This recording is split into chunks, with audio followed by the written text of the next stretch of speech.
Needless to say, once the bastards heard about him, he never got there.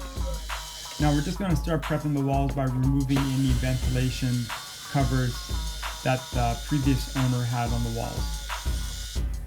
So what we're going to be doing is using 1-inch commercial grade plywood. We cut everything into 2-inch strips. We went through with the dado blade and just took some couple of layers of the plywood off. Using a chisel, we chipped off these little trenches that are going to be used to go over top of the aluminum slats on the walls so we can keep everything really nice and flush.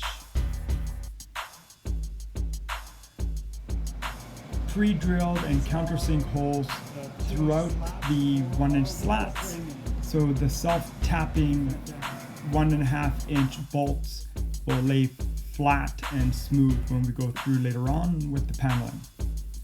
All the slats have been glued down with industrial adhesive just to help to give a little bit more of a rigid shape. I wish we went through and took a little bit more time to divide up the slat space because they're a little bit inconsistent. Some of them are 10 inches, some of them are 12 inches apart.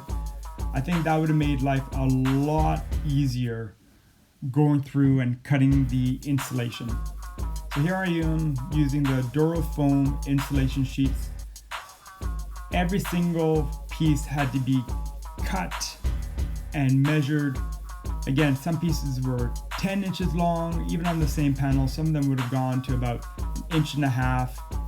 It was inconsistent. It was a little bit frustrating to work with, but with a little bit of time and effort and sheer determination, I got everything to work. So here's an example of a piece that had to be extra sliced off just by a couple millimeters just so it would sit in nice and flush. A little example of the insulation, went through and used tuck tape to create a nice airtight seam over the insulation as well as the framing. Gone through and tacked off and marked off where all the paneling are going to have to go.